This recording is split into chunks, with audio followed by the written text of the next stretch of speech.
Bienvenue dans Speedrun à la loupe, l'émission qui décrypte et analyse les meilleurs speedruns. Aujourd'hui, on remonte encore plus loin dans le temps pour s'attaquer à un autre jeu cultissime. Un jeu qui a d'ailleurs une place bien à lui dans mon générique d'intro, vous le connaissez tous, Sonic.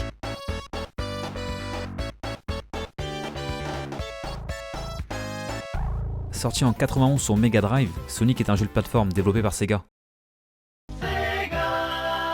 On y incarne cet hérisson bleu, capable de courir à très grande vitesse. Contrairement à Mario ou d'autres mascottes plus lentes et méthodiques, Sonic a été pensé pour traverser l'écran rapidement.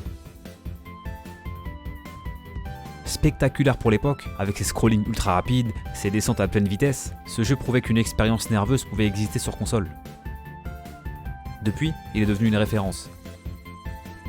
Et en speedrun, le premier volet est redoutable. Court, ultra technique et terriblement optimisé, le record du monde affiche un temps final d'à peine 9 minutes 02. Bien qu'on puisse seulement avancer, reculer et sauter, cette run, essorée jusqu'à l'os, pousse le jeu dans ses limites les plus incroyables parfois, vous allez voir. Et justement, le record du jour est détenu par un joueur tout aussi hors du commun. Incontournable de la scène Sonic. Joey Baby 69. Sonic 2. Sonic 3. Sonic et Knuckles. Sonic Mania. Il brille sur tous les volets. Et en plus d'avoir le record du monde sur le jeu qui nous intéresse, ce dernier est invaincu depuis plus de 4 ans, tellement la barre est haute. Alors quand j'ai eu l'honneur de converser avec lui autour de la run, pour bien comprendre ce que je voyais, j'ai été abasourdi, un haut niveau comme j'en ai rarement vu. Alors embarquons sans plus attendre dans ce record du monde en vitesse éclair, sur Sonic premier du nom, en seulement 9 minutes et 2 secondes.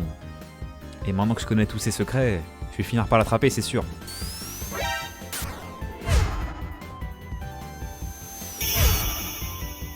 Hey, facile.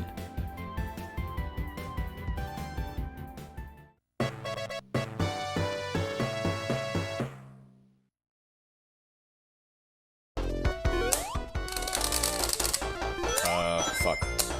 Oh, fuck. Oh, that's a reset. Bad. Hey, Mugs. Salutations.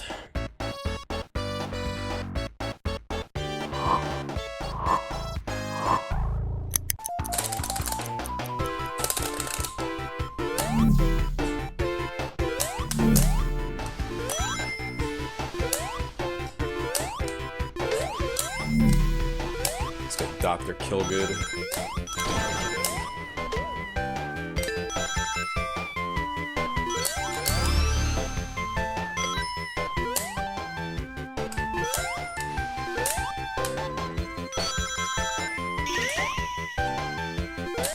Well, I had fun with the mini tourney. Et oui, déjà la fin du premier niveau, bouclé en 25 secondes à peine, et pas moins de 4 faits de jeu à couvrir. Alors commençons par le commencement.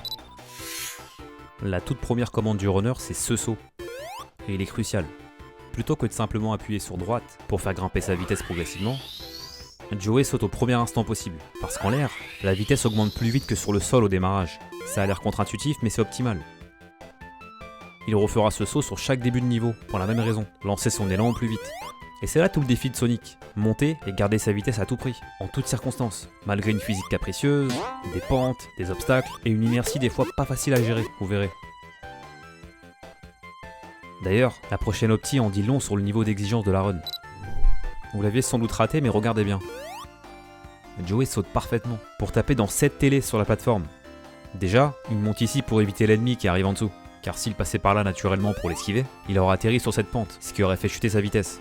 Et je vous l'ai dit, perdre de la vitesse, c'est une pénalité directe. Moi, quand j'essaye ce passage, Sonic flotte un peu avant de retomber. Rien de grave en apparence, mais c'est là que la télé prend tout son sens. En frappant dessous, le jeu va replacer Sonic debout directement, pile sur la plateforme, en zappant l'animation de chute, et en conservant un minimum de vitesse. Vous commencez à comprendre déjà ? On est sur un jeu ultra court, rené depuis plus de 20 ans, où chaque frame compte. Donc là, je serais déjà techniquement en retard sur le record du monde, si j'avais raté la télé. Vient ensuite une série de sauts, calibrés pour maintenir cet élan précieux. Dans ce genre de jeu de plateforme, généralement, plus on maintient le bouton du saut, plus le saut est haut. Le secret, c'est donc de moduler chaque saut en fonction du terrain, avec des variations parfois très subtiles. Regardez ici, un grand saut. pour atterrir sur cette plateforme intermédiaire, puis un tout petit juste après, car un obstacle arrive aussitôt, ce rocher en l'occurrence. Un saut trop haut ici, et c'était la collision, et une perte de vitesse sèche. Tout s'enchaîne comme une partition, pas de place au hasard ni à l'improvisation. La preuve, ce saut le fait passer pile entre ces deux poissons volants, et le suivant le dépose au pixel près sur le rebord, pour être le plus rapidement en position debout, prêt à repartir sans perdre de temps. Et à la fin de cette séquence, il choisit d'ailleurs de ne pas sauter ici, et grimpe la pente à pied. Il perd de la vitesse certes, mais un saut l'aurait envoyé trop loin, et il n'aurait pas eu assez de distance après, pour ressauter correctement ensuite. Une séquence qui, malgré son apparente simplicité, enchaîne micro-timing et décision au cordeau. Chaque saut, chaque relance, chaque position compte. C'est très très propre. Et enfin, mon moment préféré du niveau. Juste avant ce looping, le runner se met en boule, et c'est pas juste pour le style. Quand on maintient simplement droite pour courir, le jeu impose une limite de vitesse. Sonic ne peut pas outrepasser, c'est une vitesse maximale. On peut pas aller au-delà. Mais en boule, cette limite saute. Sonic peut accélérer indéfiniment, surtout si on cumule des pentes. Et forcément, quand un gros looping se profile, c'est exactement ce qu'on veut. Mais il ne se contente pas de le prendre normalement, il va sauter à des moments précis, ici et là, pour booster encore sa vitesse pendant le looping.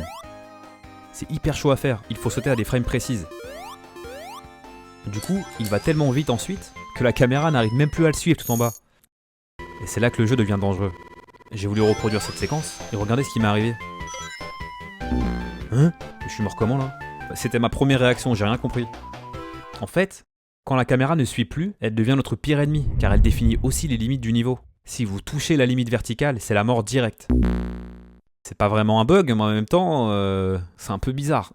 Et évidemment dans la run, Joey anticipe tout. Il saute pour éviter la zone morte. Et oui, tout est connu, calculé et anticipé, normal quoi. Et la fin du niveau peut se dérouler sans accroc. Magnifique. Well, I had fun with the mini tourney. Allez, cap sur le second, là où les vraies folies commencent.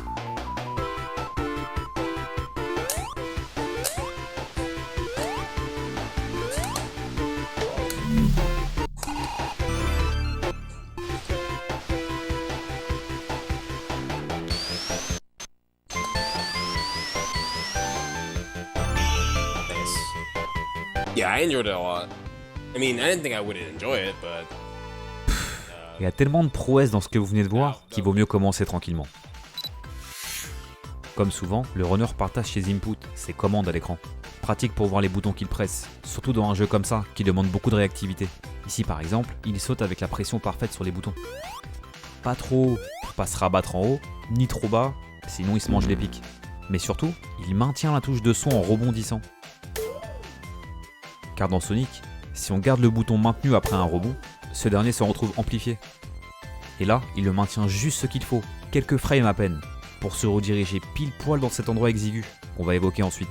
S'il avait maintenu trop, il remontait ici. Et pas assez, il serait pas passé non plus. Bien vu. Et tous ces micro-ajustements pour aller exploiter une sacrée faille.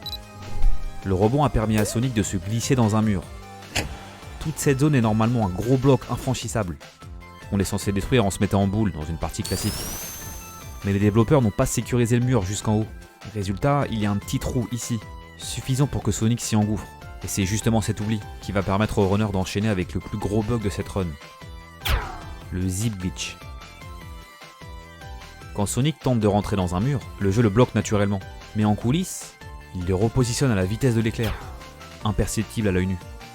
Sauf que, si Sonic se retrouve dans un mur, cette sécurité va être abusée. Si on appuie brièvement sur droite, le jeu tente donc de nous repousser vers la gauche, mais à une vitesse absurde. Et inversement si on appuie sur gauche. C'est assez drôle comme truc.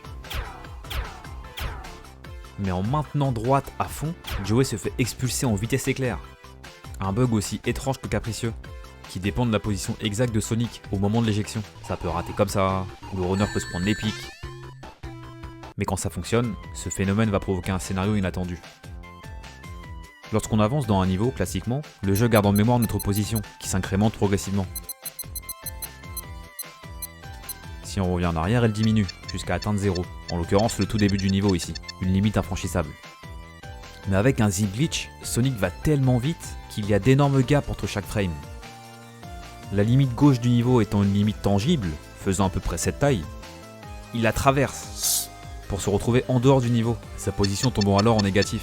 Mais comme le jeu, dans sa conception, ne peut pas avoir de coordonnées négatives, la valeur bascule en fait dans sa valeur positive maximale. Sonic est donc en réalité catapulté à l'autre bout du niveau, instantanément. C'est complètement dingo. Sauf que la caméra, elle, n'a pas subi ce bug, et tant qu'elle n'a pas rejoint Sonic, le niveau ne peut pas se finir. Car oui, pour terminer un stage, il faut obligatoirement taper dans ce panneau à la fin. Panneau qui se charge que quand la caméra arrive à proximité. Dans une partie normale, ça se fait naturellement.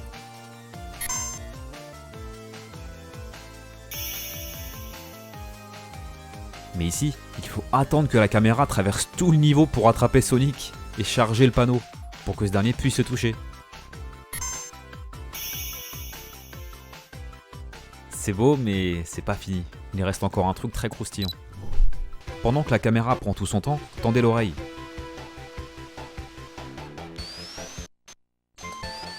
Vous entendez? Joey est en train de manœuvrer quelque chose hors champ. Souvenez-vous, je vous ai parlé tout à l'heure de ce bug assez rigolo, qui nous tue si on touche les limites basses de la caméra. Et bien ce bug est toujours actif ici, pour une raison simple. Les limites de la caméra dépassent ce qu'on voit à l'écran. Elles s'étendent sur tout le niveau, jusqu'au bout. Quand je reproduis le zip glitch de mon côté, voilà ce qui se passe.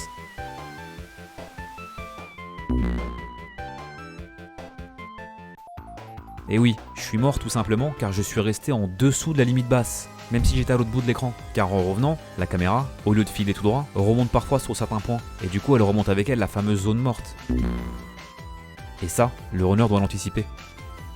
Pendant ce laps de temps donc, Joey contrôle Sonic à l'aveugle pour revenir en arrière dans le niveau et remonter dans ce tube, histoire de rester dans la zone vivante le plus possible. C'est incroyable. Et tout ça pour redescendre en synchro avec la caméra et taper le panneau fraîchement chargé. Yeah, I enjoyed it a lot. Il y a vraiment tout dans cette séquence. Exécution chirurgicale, bug exploité au millimètre et connaissance parfaite du jeu pour un niveau totalement skippé. Franchement, c'est trop fort.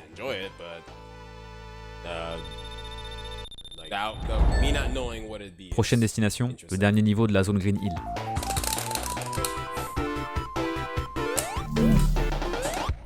Hey sister, thanks for good luck.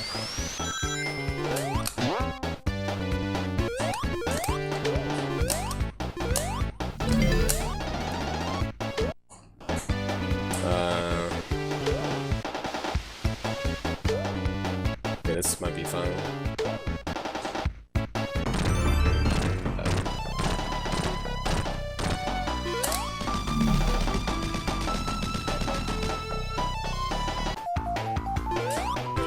Yeah, I mean, I can speak novels on the speedrun route, but I can barely write a fucking sentence. Niveau assez énorme, on how to décryptage. find two shield monitors. Si vous écoutez bien le micro du runner au moment des sauts, vous allez remarquer un détail sonore inhabituel. Presque à chaque fois, on entend comme un petit écho, comme si plusieurs boutons étaient pressés. Et c'est bien le cas. Ce dernier fait ce qu'on appelle du piano input. Imaginez-vous manette en main, et que je vous dise « saute » dès que le niveau commence. À l'instinct, vous allez appuyer maintenant. Mais en regardant le jeu au ralenti, image par image, frame par frame comme on dit, on remarquera sans doute que votre saut ne part pas au moment exact où il le pourrait. Vous avez quelques frames de retard, une différence invisible à l'œil nu, mais qui suffit à rater mon petit défi, qui était en fait de sauter à la toute première frame disponible. Sachez que dans Sonic, 3 boutons différents permettent de sauter. Ils font tous la même chose, le joueur peut appuyer sur celui qu'il préfère en gros.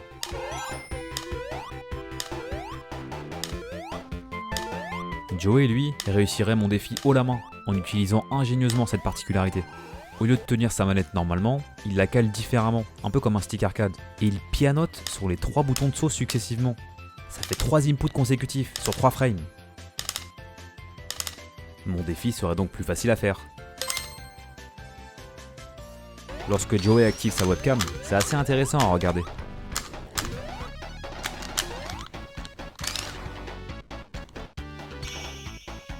Ce piano input est fait quasiment tout le temps pendant la run, pour sauter à des moments très précis, sans perdre de temps. Si Sonic doit bondir d'une plateforme à une autre très rapidement, c'est pratique, pour être sûr d'enchaîner un saut sur la première frame possible. Sympa, hein? Ce pianotage constant va se montrer utile sur les prochains sauts d'ailleurs. Au sommet de ce petit relief, le runner saute pour retomber parfaitement sur ce tremplin. Une trajectoire précise qui aurait pu rater de bien des manières. Ensuite, c'est un enchaînement de mini-sauts, en piano input toujours, pour passer d'une plateforme à l'autre, sans perdre une seule frame, jusqu'à celui-ci, plus ample et puissant. Pourquoi? Parce qu'entre-temps, il a récupéré les bottes de vitesse, un objet crucial pour ce niveau. Ces bottes, comme la mise en boule, lèvent la limite de vitesse maximale, non seulement au sol, mais aussi dans les airs. Du coup, Sonic peut bondir bien plus haut et plus loin que d'habitude. C'est donc ce qui rend ce saut possible, une trajectoire généreuse parfaitement calculée, qui se conclut par un saut à l'aveugle. Déjà, regardez la distance de folie parcourue grâce aux bottes de vitesse.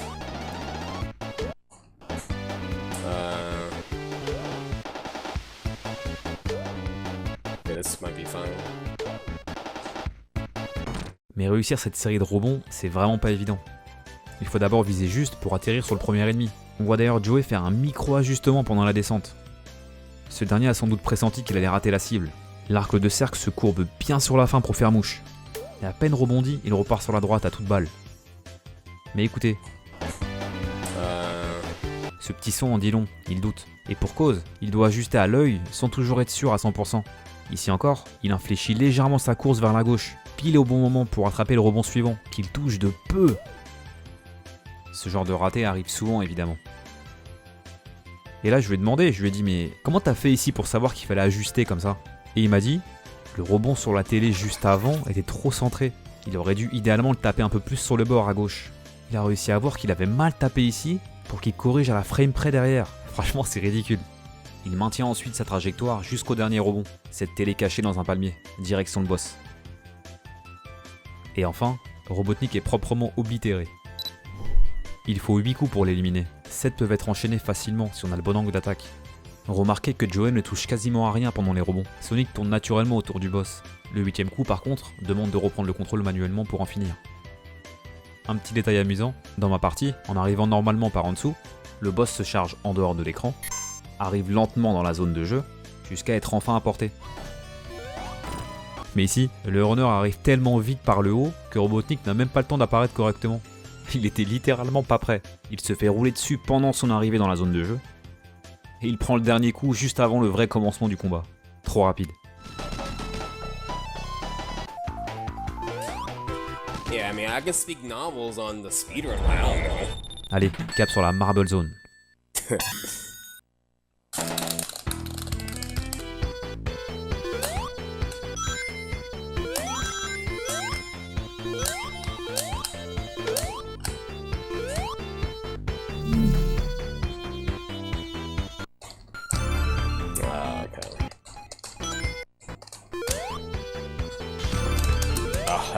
That's the whack one. It's like, you get the... Yeah, okay.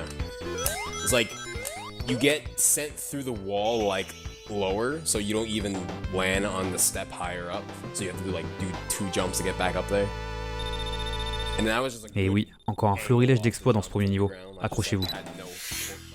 Avant de détailler ce qui se passe ici, il faut d'abord comprendre le timing très précis nécessaire pour atterrir sur cette plateforme au bon moment. Voyez-vous, cette dernière suit ce qu'on appelle un cycle global. Elle monte et descend selon un rythme fixe, indépendant de l'action du joueur. Autrement dit, son mouvement commence dès le début du niveau, que vous soyez à proximité ou non. Dans ce type de jeu, les éléments mobiles comme les plateformes, pièges, ennemis, peuvent fonctionner selon 2 types de cycles. Un cycle local, l'objet ou l'ennemi se met en mouvement lorsque le joueur s'en approche. C'est souvent plus indulgent, car le timing est déclenché à la demande.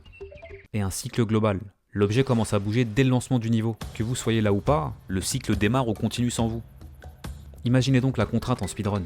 Si le niveau utilise ce genre de cycle, vous devez atteindre certains points à des moments précis, sous peine de rater le coche du coup. Ça remet complètement en perspective toutes les actions du runner sur ce début de stage. Chaque saut est millimétré, sans jamais casser le rythme. Tout ça pour coller au cycle de cette plateforme descendante, et se placer pile dessus pour la suite. Une simple erreur, comme un ennemi mal géré, une chute, même un léger délai, et le timing était foutu. Il aurait dû attendre que la plateforme redescende pour accomplir la folie du bug qui arrive. Bon là, soyez attentifs, on va commencer par la fin. L'objectif ici, c'est de réaliser un zip glitch, comme on l'a vu précédemment. Mais cette fois, pas pour être expulsé vers la gauche du niveau, la limite de ce dernier étant inatteignable, mais vers la droite, pour en zapper une bonne portion. Pour ça, Joey doit être tourné vers la gauche, pour que le jeu le repousse dans cette direction. Mais le plus dur, c'est de se positionner ici justement. Pour ce faire, il doit se placer à l'extrême gauche de la plateforme, littéralement sur le dernier pixel possible. Un placement très rigoureux qui demande de tapoter délicatement la direction, pixel par pixel, jusqu'à ressentir avec l'habitude et quelques repères visuels qu'on est bien en place. Une pression de trop et c'est la chute, comme ça s'est vu sur son précédent record d'ailleurs. No, my setup. Slipped off the platform. Sonic adoptant cette animation, simulant presque la perte d'équilibre, sa hitbox est mal recalculée, elle est comme trop excentrée. Ce qui veut dire que quand la plateforme remonte, il se retrouve en vérité encastré dans le mur. Et là, on peut faire un zip glitch. Si j'appuie à droite, hop, je suis téléporté, direct. Et c'est là que ça devient lunaire. Pour placer Sonic ici, il faut en fait enchaîner 2 zips consécutifs. Le premier, servant à le caler dans une position intermédiaire, et le second, à le remettre dans le bon sens à la place convoitée. Curieusement, si j'appuie à droite normalement, je tombe. Si j'appuie pendant une seule frame, 16 millisecondes, ça part bien, mais je tombe quand même. Ça veut dire que le gauche doit être fait à la frame suivante, avant que Sonic ait le temps de retomber. Un droite-gauche successif, parfaitement cadencé sur 2 frames. Et il m'a fallu un sacré doigté pour réussir. Ah, voilà. À caler dans un moment critique. Un truc impossible pour le commun des mortels. Mais comment le runner peut réussir ça aussi proprement à chaque run? Mais regardez bien, un truc qui vous a sûrement échappé. Vous voyez? Le jeu se pose. Je vous l'ai pas dit jusque là, mais regardez ces extraits du début de run. C'était en réalité le runner lui-même qui faisait pause pour accomplir une sacrée technique. Le pause buffering. Le buffer, c'est ça. Une zone mémoire entre vous et le jeu. À chaque fois que vous appuyez sur un bouton, il enregistre l'information, et le jeu vient la lire pour savoir quoi faire. Tout ça se passe à la vitesse de la lumière, frame par frame. En temps réel, ce serait plutôt comme ça.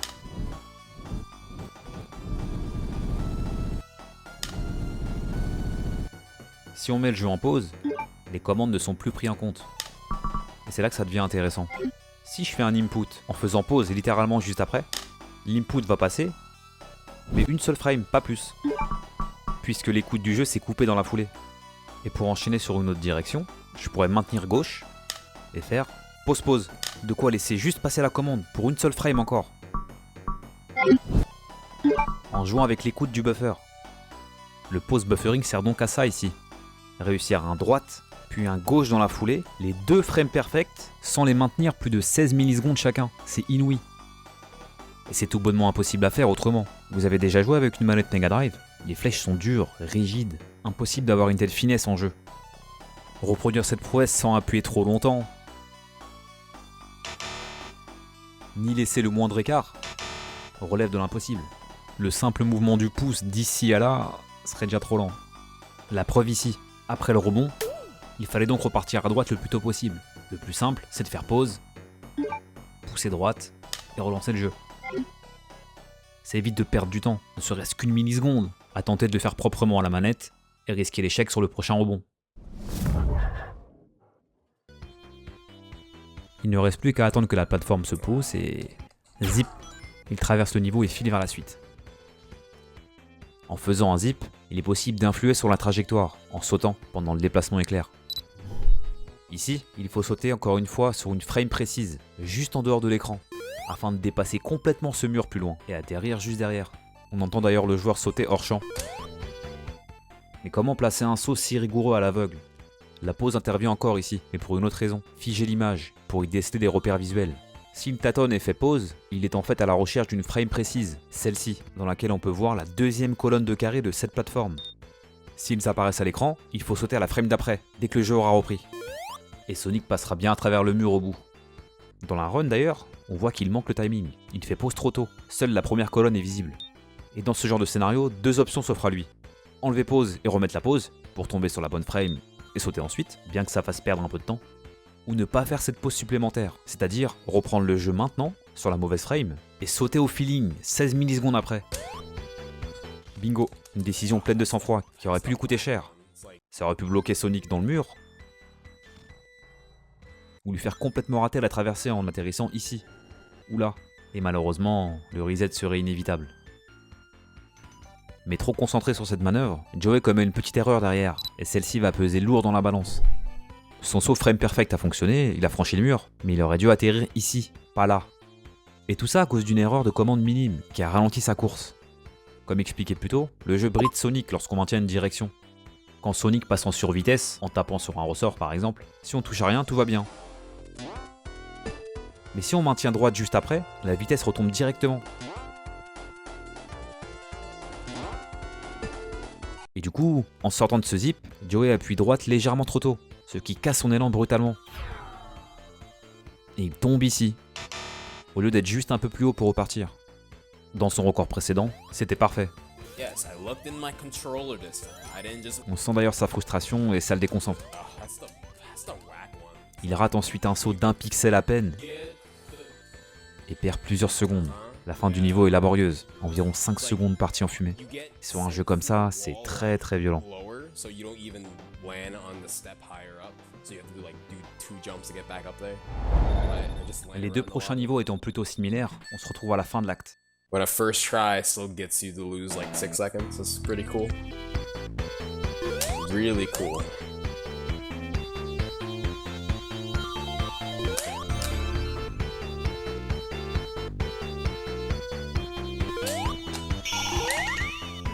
It feels like a bingo match without the bingo part.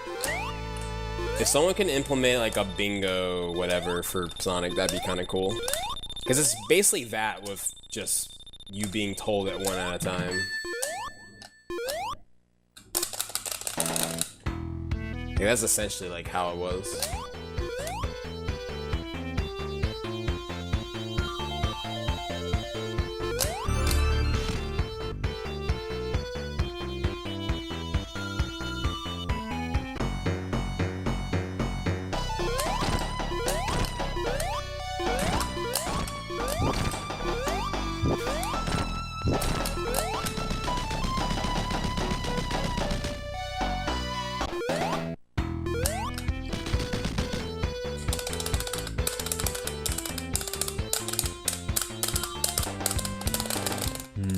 Sans doute les niveaux les plus courts de la run, mais qui manquaient pas de subtilité quand même.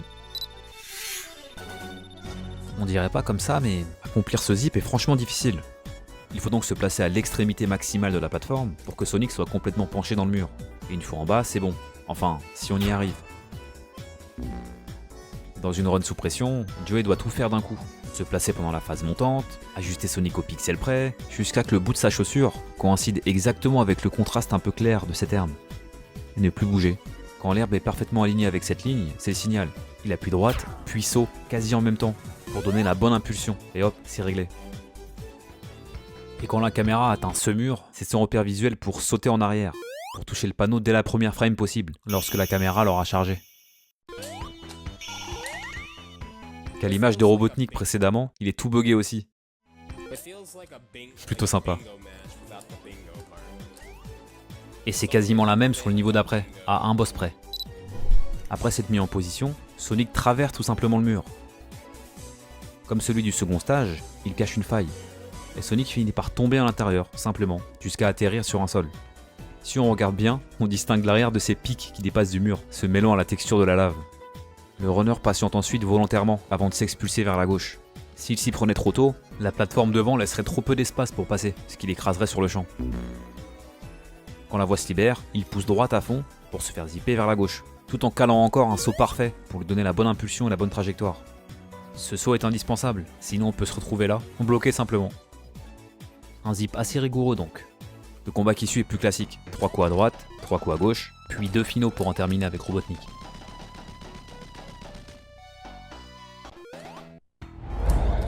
Et voilà, direction la nouvelle zone, la Spring Yard. Une zone qui, cette fois, va forcer le runner à la jouer réglo. Un très haut niveau de maîtrise à venir, on y va. I think like having an actual bingo thing for Sonic would be pretty cool. But no one loves Sonic to make one. Sad face. Why do I keep missing that jump, dude? Ah, fuck. Okay. This is still 24.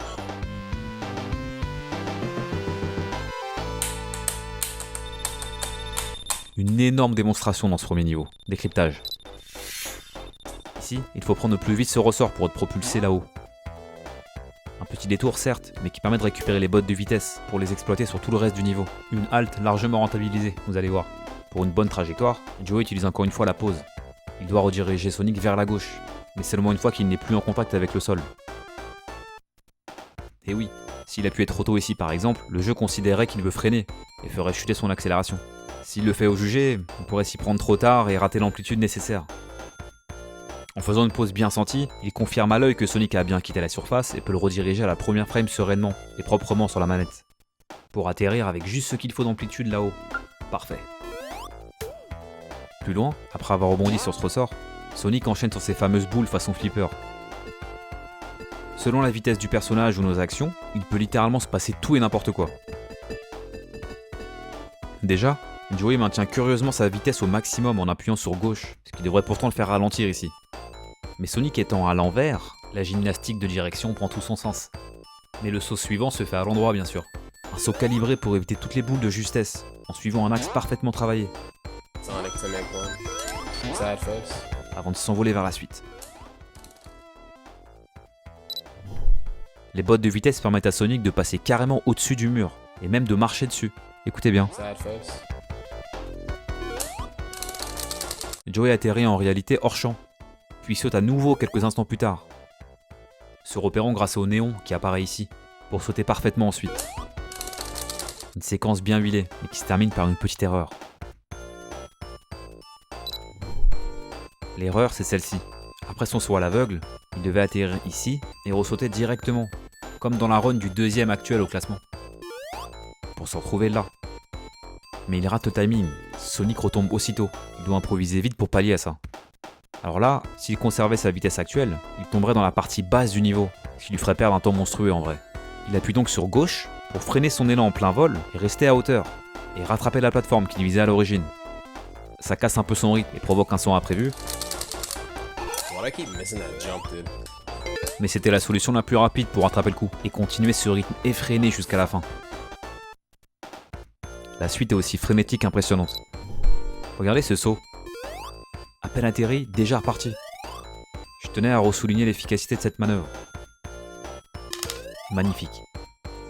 Plus loin, en rebondissant ici, si on maintient naturellement droite enfoncée, le mur freine la progression du personnage dans les airs, le forçant à retomber à coup sûr sur ses crabes ensuite. Joey lui fait bifurquer Sonic très légèrement vers la gauche pour dessiner comme un arc de cercle parfait, juste assez pour passer au-dessus. C'est assez subtil, trop poussé et ça rate évidemment. Il manœuvre littéralement le perso dans les airs ensuite. Il relâche la direction pour ralentir un peu, puis la reprend à droite au moment parfait, pour se glisser dans ce passage étroit et éviter un reset assuré en cas d'échec. Sérieusement, regardez la vitesse réelle.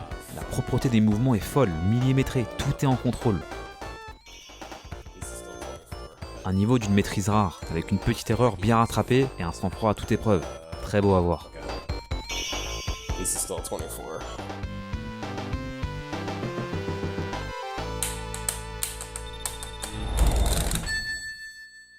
This pace is okay. So bummed out about the Marvel 1 time also. Kinda whack.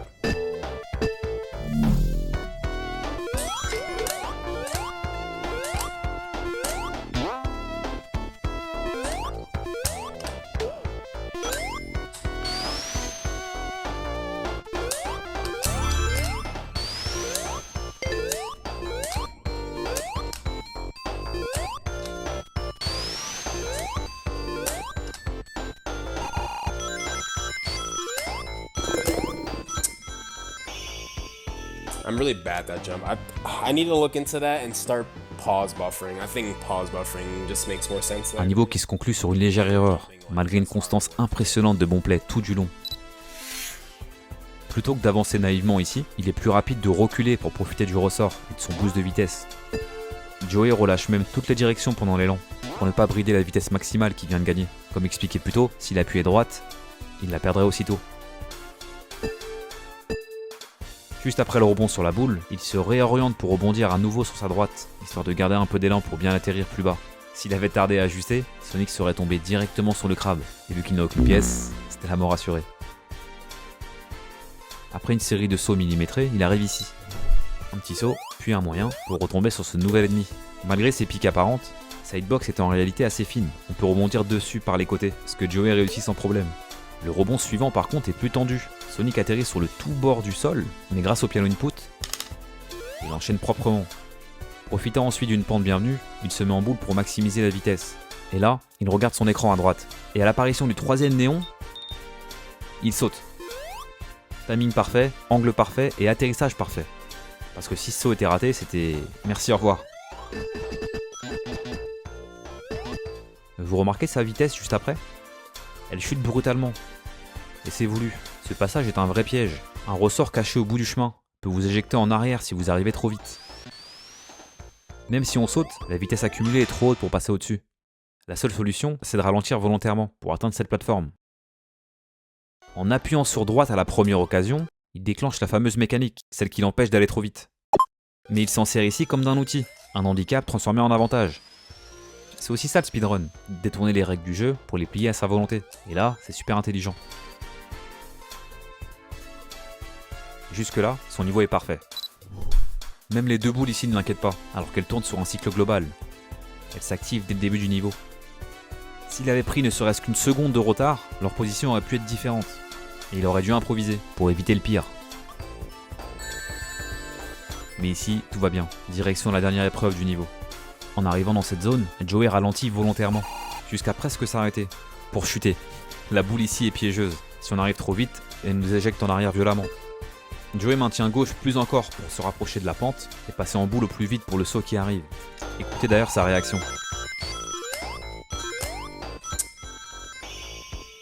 I'm really bad at that jump. I need to look into that and start pause buffering. I think pause buffering just makes more sense there to me. Yellow jumping like has hardly worked for me. Ce saut offre 3 scénarios possibles, selon la frame du saut en lui-même, la vitesse cumulée et l'angle qui en découle. Le meilleur c'est celui-là. Sonic suit une trajectoire fluide et atterrit au bon endroit pour rester en boule à la bonne vitesse jusqu'au bout du niveau. Le moyen, celui de la run, l'angle et la vitesse ne sont pas optimales. Sonic retombe un peu tôt.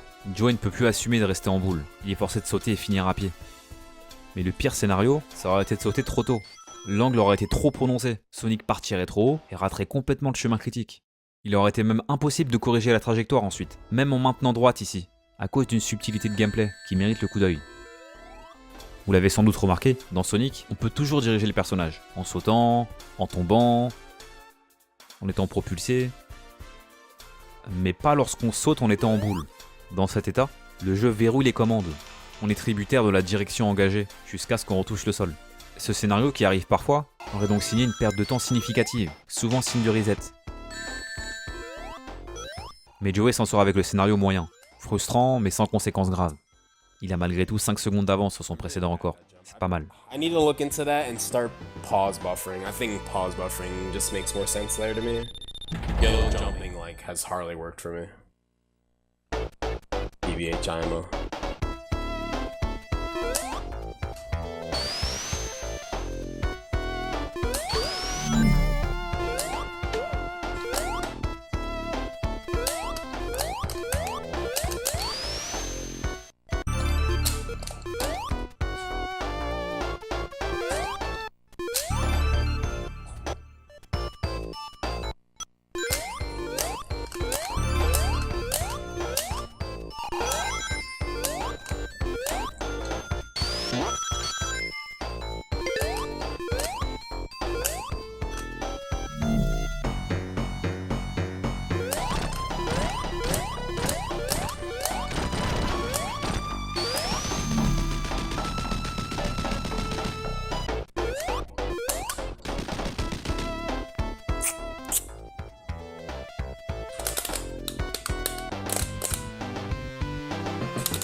C'est la première fois qu'on a autant de faits de jeu à couvrir, et quasiment que des folies.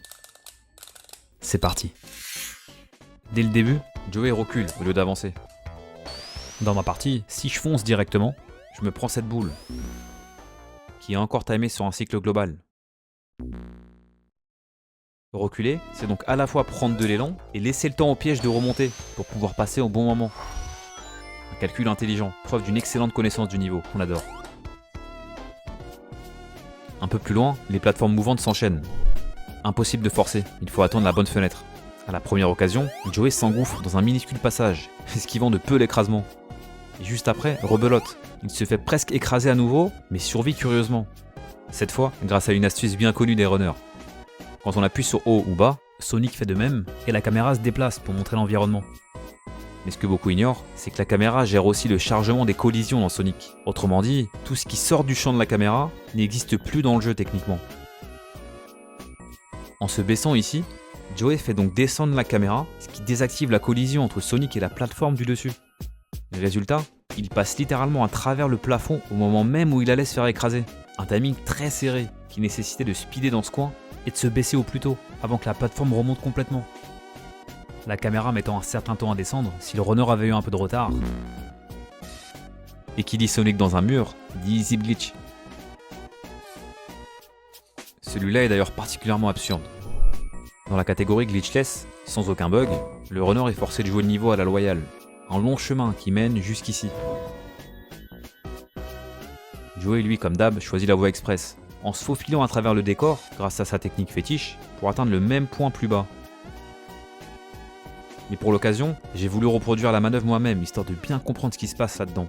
Et en effet, une fois encastré dans le mur, on peut bouger librement. Jusqu'à un certain point. Juste au-dessus, un minuscule interstice permet de s'engouffrer. Et j'ai beaucoup galéré à faire le micro-saut nécessaire pour passer, Sonic se rabattant là-haut à la moindre occasion. Joey, lui, zip avec un saut parfait pour accomplir la même chose. En tombant, on atterrit dans une autre section du mur. Toute cette zone n'est qu'un assemblage de mêmes blocs juxtaposés, formant un grand ensemble. Et c'est donc sur le bas de ces blocs qu'on peut évoluer en zippant de droite à gauche, comme on veut.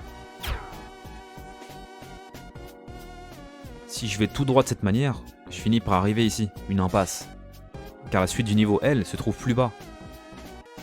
Une section en dessous en réalité. Le runner va donc pousser le jeu dans ses retranchements pour descendre d'un étage, en exploitant une faille du décor.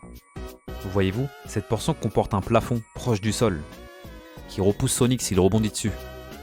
Joey va donc zipper précisément à droite puis à gauche, en faisant du pause buffering bien précis, pour bien se caler, et quand il est prêt, un zip et un saut, quasi en même temps. Sonic, en boule et très proche du sol, parvient à rebondir in extremis sur ce plafond, qu'il propulse donc vers le bas. Le sol normalement infranchissable est donc contourné. Et là le jeu, ne sachant pas trop quoi faire, le laisse simplement retomber, jusqu'à l'étage suivant. Ridicule mais ça marche, perso j'ai pas réussi. Il peut donc gentiment continuer tout droit, pour atteindre le bout du chemin. Et malgré tout ça, c'est pas fini. Une fois correctement placé, il attend. Il attend la remontée de cette plateforme à droite, jusqu'à ce qu'elle s'aligne pile avec ses pieds. Et là, top départ. Zip à fond, mais entre temps, il pose le jeu pour sauter pile sur la fameuse plateforme à la frame près, lui donnant un boost d'amplitude énorme. Du coup, Sonic est catapulté hors de l'écran et retombe directement ici, skippant une bonne section du niveau. Notamment cette barrière, en théorie infranchissable, sans avoir appuyé sur le bouton juste avant.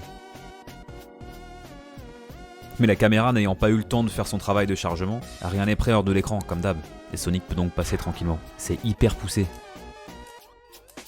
Et quand on revoit toute la séquence, on comprend mieux maintenant.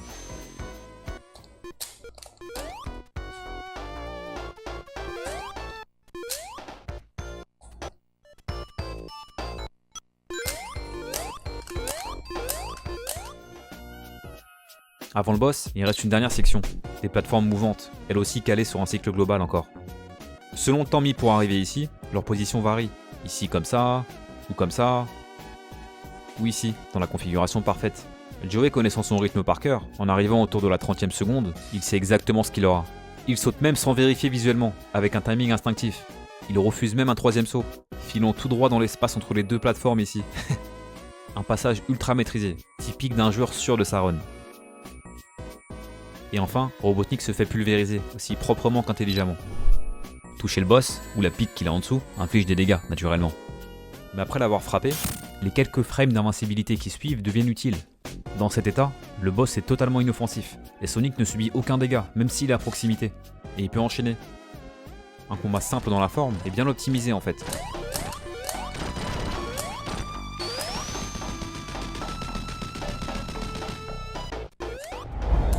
La pression de l'atmosphère augmente, c'est toujours rare d'avoir une chance pour le record du monde.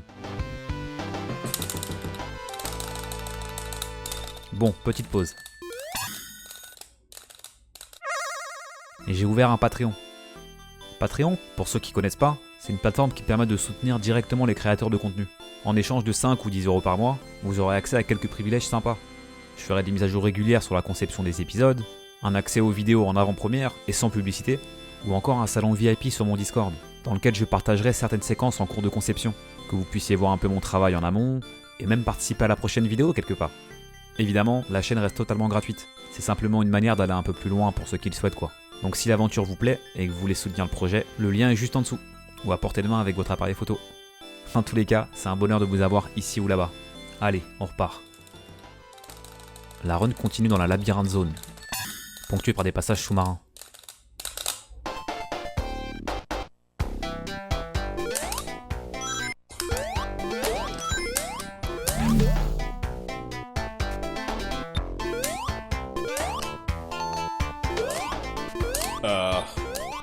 Nice jump.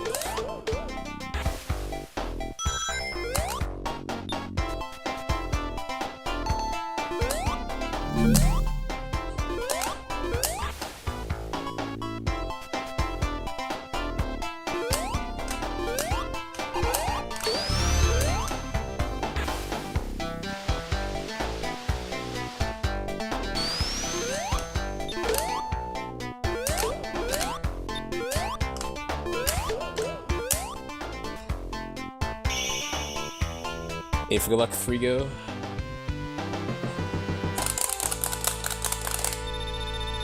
Un des stages les plus périlleux du jeu, exécuté pourtant à la perfection. Ce premier saut est unique.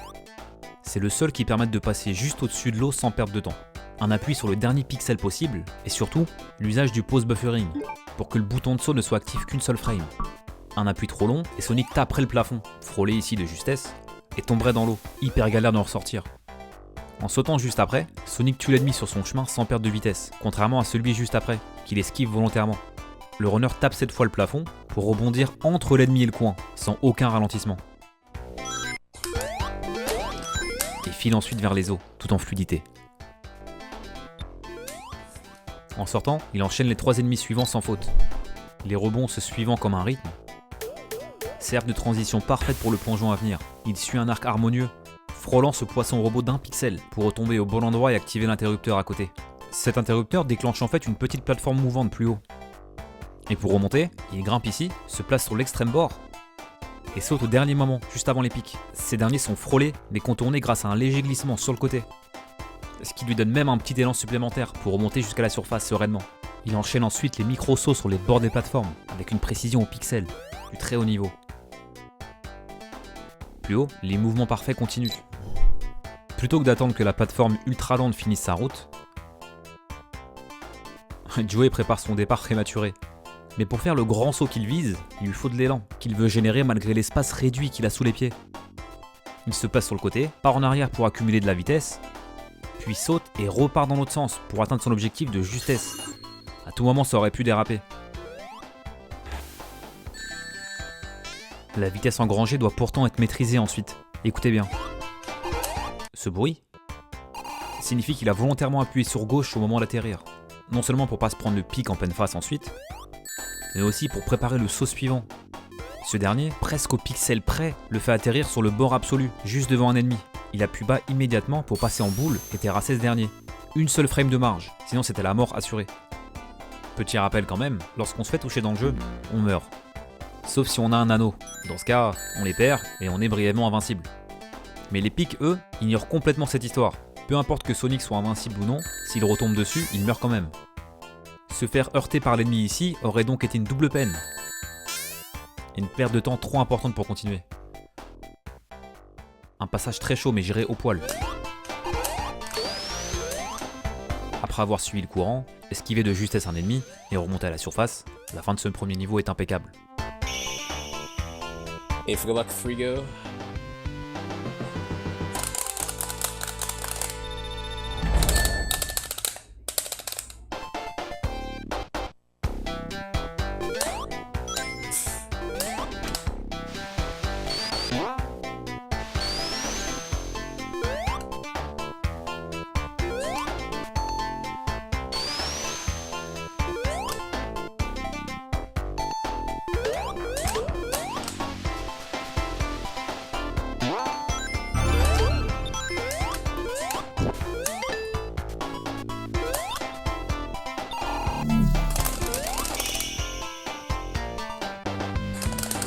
Alright, my favorite part of the run. La run continue sur les chapeaux de roue dans ce deuxième niveau de la labyrinthe zone. Le saut d'ouverture lui donne assez de vitesse pour franchir les petits trous sans sauter. Et surtout, pour atteindre pile le bon cycle global un peu plus loin. Timing strict, la pression peut redescendre à l'instant. Ou pas. Je vais vous afficher les commandes d'une manœuvre particulièrement subtile ensuite. En sortant du courant plus loin, qui repousse toujours Sonic à la même vitesse, Joey ne touche à rien, se laisse rebondir ici, puis bifurque légèrement pour taper le ressort plus bas. Mais il repart à droite aussitôt après le rebond, frôlant littéralement la plateforme. Un mouvement plus tardif le reste au net, ce qui m'arrivait souvent à moi d'ailleurs. Et surtout, je partais toujours trop haut en sortant de l'eau. Il faut en réalité appuyer sur droite au moment exact du rebond, pour obtenir une trajectoire bien orientée vers l'intérieur. Et qui fait taper le plafond avant de retomber ici, sur cette télé, qui cache un interrupteur permettant d'ouvrir l'accès plus haut. Entre l'inertie capricieuse de l'eau et la précision requise, c'est une séquence redoutable, un niveau d'exécution indécent.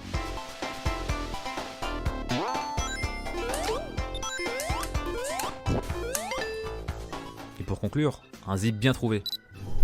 En libérant ce passage vers le bas, on peut en fait se glisser dans le mur si on est assez rapide. On voit bien que le mur repousse Sonic, mais en relâchant les commandes, la plateforme l'emmène doucement dans la paroi finalement. Une manip assez dure à faire en vérité. Quand j'ai essayé naïvement, tout allait trop vite. Impossible de se mettre ici au bon moment. Il faut soit sauter au-dessus du bouton pour monter un peu de vitesse et taper sur le bout du bout, ça peut marcher. Soit se placer ici, un endroit difficile d'accès. Là on peut courir, sauter et tenter.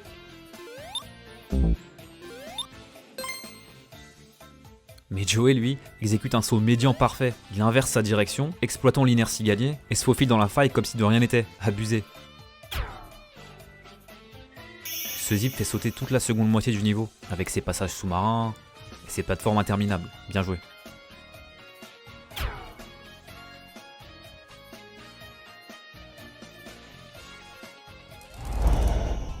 Allez, direction le dernier niveau de cette zone, Alright, my favorite part of the run. qui va amener la course assez haut. C'est l'heure de la prouesse de la run.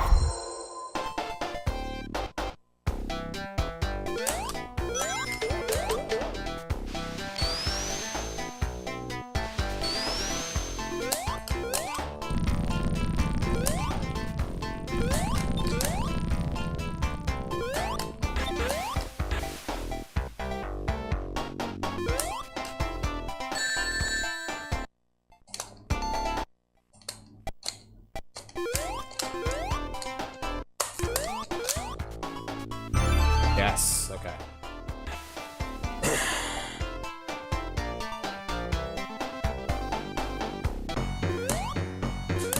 Bitch. Boss 34. D'après Joey lui-même, c'est le niveau le plus tendu techniquement, celui qui fait le plus recommencer. Alors accrochez-vous, on va déguster. Vous commencez à le comprendre, la façon la plus rapide de finir le jeu, c'est de provoquer un maximum de zip. Cherchez la moindre faille exploitable, mur, plateforme mouvante, pour traverser les niveaux par leur limite gauche et catapulter Sonic à l'autre bout. Et quand c'est pas possible, car trop loin, utilisez le même principe mais dans le sens naturel du niveau, pour en skip de larges portions. Mais dans celui qui nous intéresse, la plateforme clé c'est celle-ci. Elle va lui permettre de se glisser dans le mur et zipper vers la gauche. Mais à la différence de celle de la Marble Zone qui remontait et permettait de se repositionner au cas où, celle-ci ne pardonne pas. Elle s'active dès que Sonic monte dessus et ne remonte jamais. Si le timing pour rentrer dans le mur est raté, c'est fini, un seul essai. Et comme si c'était pas assez, elle est entourée de pics. Et c'est là que Joey va être très malin. Il encaisse un coup volontairement. L'animation de dégâts propulse Sonic pile à la bonne position. Ses frames d'invincibilité fondent vite, il n'a que quelques secondes pour tout enchaîner ensuite. Effleurer la plateforme d'un pixel pour déclencher la descente, se replacer à son bord extrême en tâtonnant avec le bouton pause pour vérifier que la descente l'aligne bien pour l'encastrer dans le mur. Et quand ce petit pixel vert buggé apparaît à l'écran, il sait que c'est bon. Il appuie sur droite et zip vers la gauche. Un enchaînement d'une précision inhumaine franchement. Et croyez-le ou non, c'est que la première partie. Le zip ne dure que quelques frames, juste assez pour faire passer Sonic dans ce bloc. Joey saute ensuite, toujours à la frame parfaite, pour atterrir dans cette petite zone. Un seul raté, comme un saut un peu tardif, un instant de stress ou que sais-je, et il tombait dans le vide. Le zip aurait pu continuer mais dans des conditions plus risquées, comme sur cet essai que Joey m'a envoyé. La manœuvre n'a pas abouti, et Sonic finit emporté par les flots. Une fois dans cette zone donc, le prochain objectif c'est placer Sonic exactement ici, à cet emplacement précis. Pas là, ni là, ici. J'insiste, car cette minuscule différence est en réalité décisive. Elle est au sub-pixel près. Regardez ce beau Sonic, bien pixelisé comme on aime. Si on en prend un et qu'on zoome énormément, il est en fait composé de sous-pixels. 256 petites parties précisément. C'est les petits points noirs que vous voyez. Et chaque pixel du jeu est composé comme ça, y compris ceux du décor sur lequel on évolue. On pourrait croire que les deux parties ici sont identiques, mais en vrai, la position du personnage peut varier énormément selon les sous-pixels présents sous les pieds de Sonic, à un instant précis. Alors quand je vous dis que Sonic doit être exactement ici, c'est sur un sous-pixel précis et unique, chose impossible à faire en théorie. Et pourtant, Joey accomplit un petit saut intermédiaire.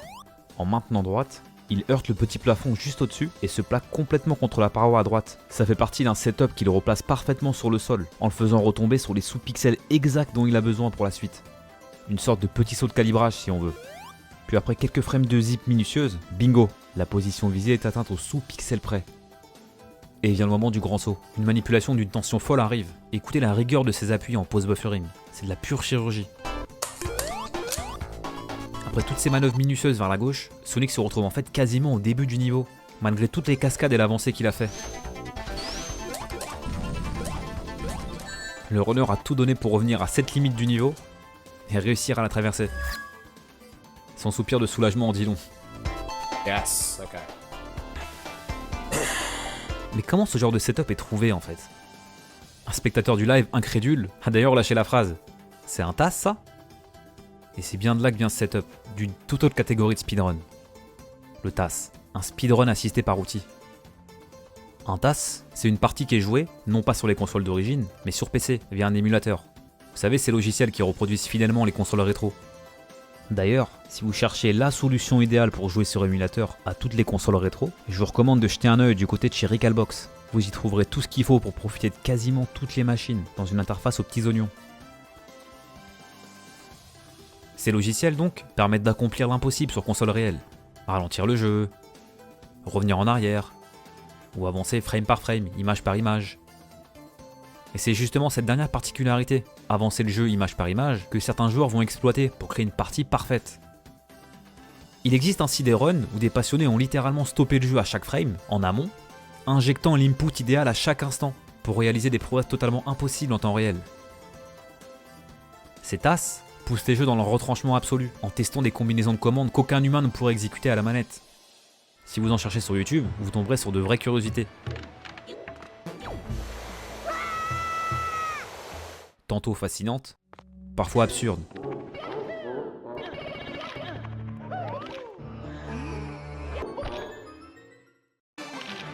Mais toujours bluffantes.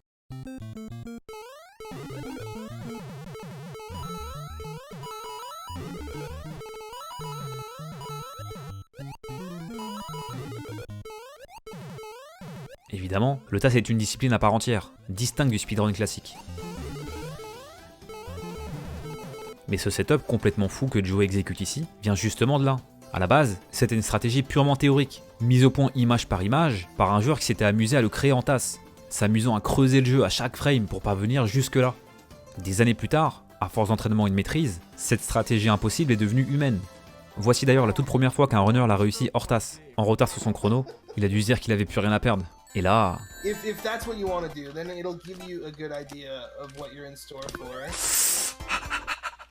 For stroking his dick. Yeah. Look what I got, look what I got. Oh hell yeah, here it goes, dude. Lab 3. Are you fucking kidding me? Oh my god! He got it. Oh my god, let's go, man! Wait, don't forget about Scrap Ring 2, man. Ce skip, jamais vu dans une run humaine jusqu'alors, lui fait gagner 42 secondes d'un coup. Oh, it wasn't a great run leading into it. Yeah, I'm not on a good run, sorry. Le genre de découverte qui ouvre la voie à tous les runners ensuite, prouvant qu'une strat conçue image par image, totalement robotisée à l'origine, pouvait en réalité être exécutée à la main, complètement fou. Alors quand Joey, en pleine tentative de record du monde, parvient à la sortir aussi proprement, c'est magique. Malgré tout, une petite erreur se glisse à la fin. Catapulté à l'autre bout, ce skip monumental ne fait pas qu'écourter le niveau, il zappe aussi le boss. Enfin, tout le parcours périlleux pour le courir après. La capsule des animaux étant accessible directement sans le tuer. Mais en voulant appuyer dessus trop vite, Joey atterrit un peu de travers sur le bouton. Bitch. Le genre d'erreur qui trahit la pression du moment. Boss 34.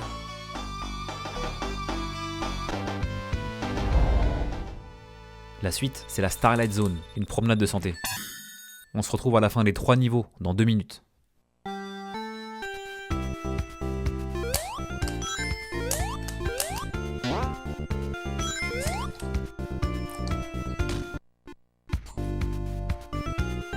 Okay. Hey Cameron, Crunch, Summer.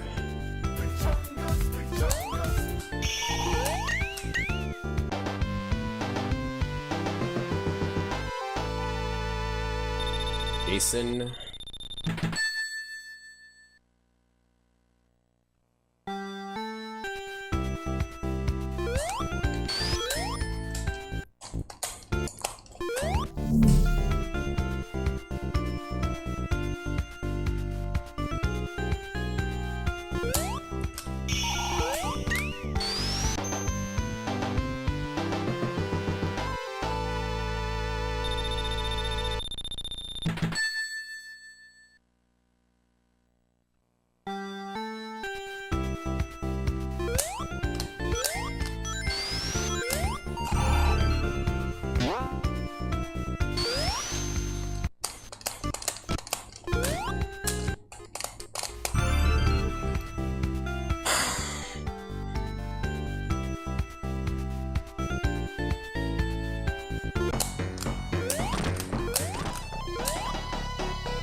Not the greatest fight.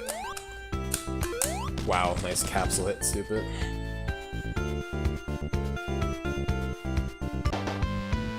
Ce dernier niveau contient une sacrée prouesse, mais avant d'y arriver, allons-y pas à pas. Après un zip plutôt simple dans la première zone, fallait juste faire attention ici. Celui de la zone 2 demande un peu plus de rigueur. Le niveau est rempli de tremplins et de ventilateurs qui modifient la trajectoire de Sonic, souvent pour le pousser vers les ennemis ou casser son inertie par surprise. Dès le début, le runner utilise un ressort pour prendre de la vitesse, puis se met immédiatement en boule pour réduire la taille de Sonic au maximum. Il saute pile à la hauteur de ses pièces et grâce à sa taille réduite et à un angle assez précis, il passe littéralement entre deux formes géométriques du décor, le haut du tremplin et la plateforme du dessus. Ces deux éléments étant plutôt mal jointés, Sonic peut se faufiler entre les deux. Un encastrement forcé mais parfait. Ensuite, il ne touche plus à rien. Le ventilateur à côté le redresse doucement, lui permettant de retrouver une position stable et manœuvrable. A partir de là, comme souvent, tout se joue image par image. Il s'ancre d'abord à droite de Splo, décale Sonic d'une frame à gauche, puis droite et saut en même temps, transformant cette vitesse accumulée en véritable explosion aérienne. C'est pas le setup le plus difficile de la run, ça reste d'une propreté exemplaire. Et le niveau suivant est effarant. Regardez ce saut. C'est bizarre, non? Sa trajectoire est théoriquement impossible. Sonic est sur une pente bien prononcée, et logiquement, tous les sauts devraient le plonger vers le bas. C'est la physique du jeu, impossible d'y échapper. Pourtant, Joey ne semble pas du tout soumis à ces contraintes. Il atteint une plateforme lointaine, plateforme seulement atteignable en se baladant en bas et en remontant, comme si la gravité n'existait pas. La raison? Cette minuscule jointure entre deux surfaces. En sautant exactement au moment où Sonic quitte la première, sur le dernier pixel de la pente là, pendant une seule frame ensuite, le jeu le considère brièvement debout, car la surface suivante étant plate, le jeu va mal gérer la jointure encore une fois, et créer une minuscule fenêtre d'erreur. Et dans cette fraction de seconde, Joey place un second saut. En réalité, deux sauts se succèdent grâce au piano input. Le premier, déclenché juste avant la jointure, est annulé par la surface suivante, qui elle est plate et considérée comme telle par le jeu. Le second, lancé donc immédiatement après, profite de ce court instant où Sonic est redressé pour générer l'inertie parfaite. J'ai plus trop de superlatifs, franchement, c'est trop puissant. Vient ensuite le zip du niveau. Mais la vraie difficulté arrive après, regardez bien. On voit qu'il fait plusieurs pauses, et appuie même sur droite pendant une milliseconde. Ce micro-ajustement à la volée a probablement sauvé ce zip. Souvenez-vous, c'est l'écart de position de Sonic d'une image à l'autre, lié à sa vitesse, qui lui permet de traverser la limite gauche. À pleine vitesse, cet écart est si grand que le jeu n'a pas le temps de le bloquer. et Sonic passe au travers. Mais ici, en mettant le jeu en pause, Joey a réalisé qu'il allait en fait trop vite. S'il continuait comme ça, au moment d'arriver à gauche de l'écran, l'écart trop grand aurait posé problème. Il aurait tapé dans le mur. Il a donc légèrement ralenti, juste assez pour réduire les gaps, pour traverser sans accroc. Un contrôle absolu au millimètre près. Et quand on entend sa réaction ensuite, on comprend la pression qui se relâche. Le combat contre Robotnik, lui, n'est pas très glorieux. Deux options s'offrent normalement aux joueurs. Renvoyer ses bombes à la figure en sautant sur la balance opposée. Ou mieux, éjecter la bombe d'un côté pour qu'elle frappe l'autre extrémité et nous propulse assez haut pour l'atteindre directement. Mais voilà une troisième méthode. S'il saute à la frame exacte où Sonic atterrit sur le bord de la balance, il peut ressauter directement. Autrement dit, il déclenche un saut avant même que la balance n'ait eu le temps de s'abaisser, profitant de la propulsion pour atteindre Robotnik. Une technique basée sur des bons piano input qui maximise les chances de réussite. Mais qui reste sujette à erreur, ça ne passe pas toujours. Joey s'en sort en alternant les trois approches comme il peut, mais la fin du combat est poussive, avec pas mal de ratés et de sauts inefficaces. Not the greatest fight. Et pour couronner le tout, il rate encore le bouton de la capsule à la fin. Wow, nice capsule hit, stupid. Des erreurs minimes, mais qui ne changent rien à l'essentiel. Son avance continue de grandir sur sa run précédente.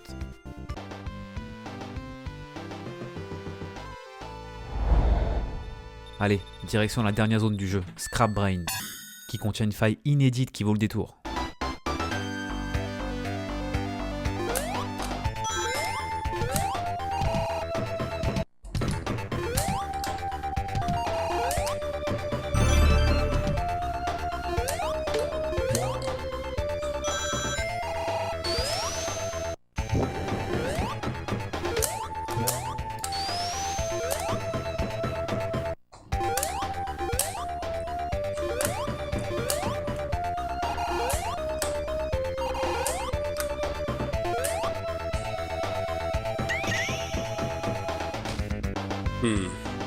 That's a 2-second gold. Vous l'avez sans doute remarqué, mais il se passe un truc étrange pendant le niveau. Sonic lévite dans les airs, à plusieurs reprises même. C'est un nouveau bug jamais vu jusqu'ici, le slope glitch. Les joueurs ont découvert que cette plateforme mouvante est rattachée à un autre élément, juste à côté dans le sol, sans doute son mécanisme. La preuve, Sonic croit qu'il va tomber si on se met ici précisément sur son bord, alors qu'il est clairement en sécurité. Si on se place dessus et qu'on regarde vers le haut, bah comme on l'a vu précédemment, la caméra désactive tout ce qui se passe en dehors de l'écran, et donc cet objet. Et là il va se passer un truc. Quand Sonic se retrouve sur un objet qui n'existe plus en mémoire, ce qui ne devrait jamais être possible théoriquement, un bug s'enclenche. Avant de vous dire ce que ce bug provoque, il faut savoir qu'il s'annule dès que la situation est rétablie, c'est-à-dire si l'objet revient entièrement à l'écran. Le premier objectif du joueur va être de garder ce bug actif, qu'on va décrire bientôt, pendant toute la durée du niveau. Mais avec une caméra qui redescend dès qu'on bouge et qui réactiverait l'objet, comment faire? Il saute donc 2 fois successivement, maintenant la caméra assez haute, juste assez pour qu'elle ne redescende pas pour recharger l'objet en bas à droite de l'écran. Et en s'éloignant ensuite, l'objet aura disparu complètement. Le bug est donc conservé en ayant joué habilement avec la caméra. Ce qu'il faut pas faire quand même. Et ce bug obscur permet ça. Conserver l'angle de la dernière surface sur laquelle Sonic s'est tenu. En gros, Sonic marche donc dans les airs ici, car le jeu croit qu'il est toujours sur cette surface, comme dans sa continuité. Alors quand il fait demi-tour et saute sur ce bout de pente, l'angle mémorisé se met à jour et hop, il peut s'élever dans le ciel, cassant complètement la gravité. J'ai pas plus d'infos sur ce bug, mais voilà comment il marche en tout cas. Et tant qu'il ne touche pas certains éléments, qui remettent le jeu comme il faut, à l'image de ces plateformes mouvantes, qui annuleraient carrément le bug si on pose les pieds dessus, la magie continue plus loin. En arrivant ici, Joey met à jour son angle à nouveau, ce qui lui permet de grimper vers le plafond et de le traverser pour effectuer un zip monumental, sautant ainsi plusieurs sections du niveau. Le plus impressionnant, c'est la maîtrise complète de tout ça. Regardez ici. Il zip pour ressortir du sol, pour que Sonic retombe exactement sur une autre pente qui met à nouveau son angle à jour, et repart aussitôt vers un second plafond, tout en effleurant les flammes sans se faire toucher d'ailleurs. Leur hitbox étant logiquement plus basse, vu qu'on n'est pas censé se balader ici en théorie. Et dans la dernière partie, Sonic rebondit de pente invisible en pente invisible,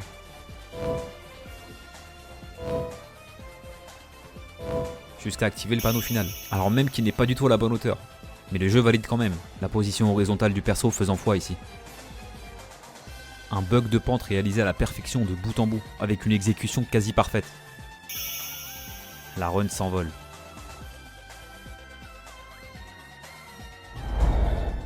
Allez, acte 2, le dénouement approche. Fire.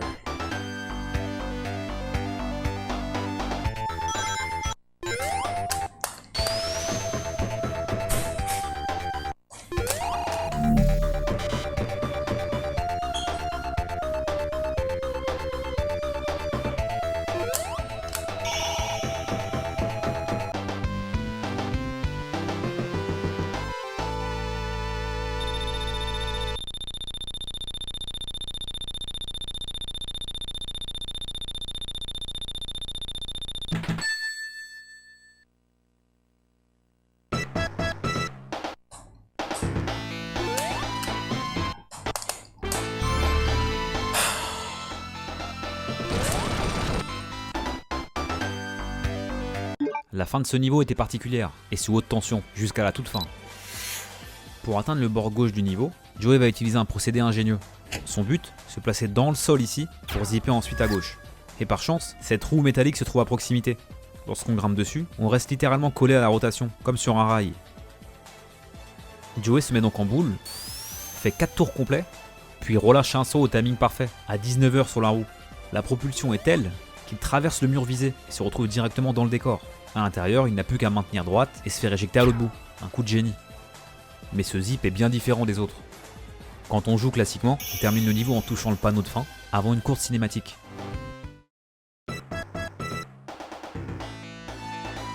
Robotnik apparaît, actionne un levier et envoie Sonic dans le niveau suivant. Sauf qu'ici, à cause du zip, Sonic est bien propulsé au bout du niveau, mais dans une position beaucoup trop haute, regardez. Le panneau n'est pas là en fait, il est là, beaucoup plus bas. Le but devient alors de rejoindre manuellement le chemin critique, et c'est un des passages les plus dangereux de la run. Un seul faux pas et c'est game over. Et ça tombe bien, Joey connaît le setup par cœur. Il laisse la caméra transitionner pour repérer le bon moment. Puis pause à ce timing. C'est le bon, le coin au bout s'alignant à peu près avec cette forme derrière. Il enclenche une course, saute vers la droite et relâche la direction juste avant le bord de l'écran. Sonic plonge donc à la verticale, selon un angle parfait, frôlant le mur. Il maintient ensuite gauche pour glisser le long de la paroi et pouf, il traverse une jointure qui était ici. Un enchaînement d'une finesse extrême. S'il avait sauté ne serait-ce qu'une frame trop tôt, il aurait raté le coche. Et la run aurait été condamnée. Et oui, impossible de rejoindre le bas du niveau ici. On aurait été bloqué pour de vrai, en dehors des limites du jeu prévu. Et s'il avait bien traversé, mais mal poussé à gauche sur la fin, il serait passé de l'autre côté du mur. Dans une zone imprévue pour le jeu aussi, bloqué à jamais avec Robotnik de l'autre côté.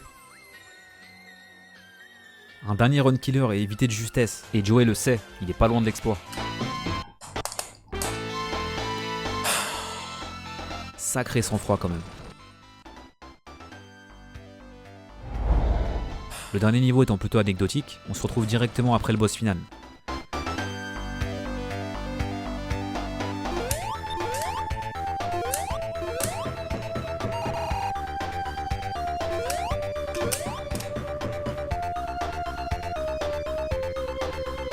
Of course I'm stuck. Fuck off.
Holy fucking shit, dude. Je sais que vous en avez envie, mais il y a un dernier arrêt avant la conclusion de cette run. Ultime analyse. Ce niveau est le plus court de la run, et paradoxalement, c'est l'un des plus longs en temps normal. On doit progresser sous l'eau, lentement, remonter avec les courants inversés, et finir par se faire propulser par des ressorts. Jusqu'à un trigger de fin, situé tout en haut, qui mène à la zone finale. Et comme par hasard, ou par chance, cette sortie se trouve à côté du début du niveau. Là où se cache le prochain bug. À proximité, cette plateforme mobile. Quand on appuie sur le bouton, cette plateforme met un certain temps à descendre. Mais dans la run, Joey appuie et va directement à droite, ce qui fait sortir la plateforme de l'écran. Résultat, comme l'objet est déchargé de la mémoire, le jeu le replace directement à sa position finale, sans attendre la descente complète. Un petit gain de temps anodin, mais qui déclenche un effet de bord bien plus important. Regardez. Quand il regarde vers le haut, la plateforme disparaît complètement. Et qu'est-ce qui se passe quand un objet disparaît de la mémoire alors que Sonic se trouve dessus? Le fameux bug s'active, le slope glitch. Joey s'éloigne donc rapidement, en maintenant la caméra toujours assez haute pour pas recharger l'objet qui a disparu. Le bug est conservé, et grâce à lui, peut littéralement marcher à nouveau sur une pente invisible, zipper vers la droite et atteindre le trigger final du niveau. Sans passer par tout le labyrinthe en dessous, stylé. Et enfin, le boss final. Avant le combat, Joey fait plusieurs pauses. La communauté a découvert que si on fait pause sur certaines frames sur le chemin, le schéma des apparitions du boss est toujours le même ensuite. Je vais pas m'attarder ici sur le pourquoi du comment, car c'est un peu technique, mais Joey a réussi ses pauses. Il sait exactement où va sortir le boss et n'est soumis à aucune forme de hasard. Il peut donc l'enchaîner, sans oublier le dernier coup un peu après, et la suite est historique. Holy fucking shit, dude. I can't believe it. Holy fucking shit.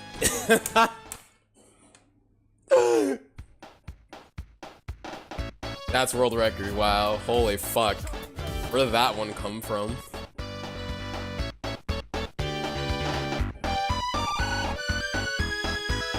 I wasn't even live for like an hour, I don't think.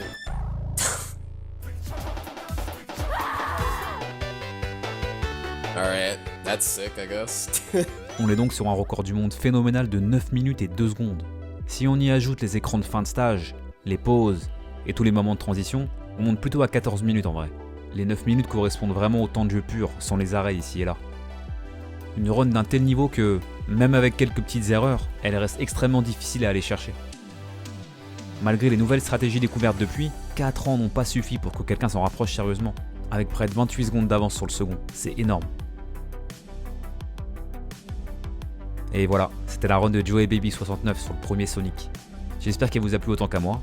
Honnêtement, je l'avais choisi assez naïvement, me disant qu'une run de moins de 10 minutes, bon ça ferait pas beaucoup de boulot. Et j'ai eu tort sur toute la ligne évidemment. Comme d'habitude, si la vidéo vous a plu, vous pouvez le dire en commentaire. Je les lis tous sans exception. C'est vraiment ce qui me porte et qui me pousse à continuer cette aventure assez folle. Aventure qu'on vit désormais à près de 12 000 personnes. Et honnêtement, je peux pas être plus heureux en ce moment, clairement. La chaîne se porte bien. Enfin, merci d'avoir attendu la vidéo jusque là. Si vous voulez rejoindre la communauté à la loupe, je vous mets le lien du Discord comme d'habitude en description, ainsi que celui du Patreon, pour celles ou ceux qui peuvent se permettre de soutenir la chaîne un peu plus. On se revoit bientôt pour une vidéo hors série cette fois, le temps de reprendre un peu d'énergie pour l'année qui arrive. Passez de très bonnes fêtes. Ciao.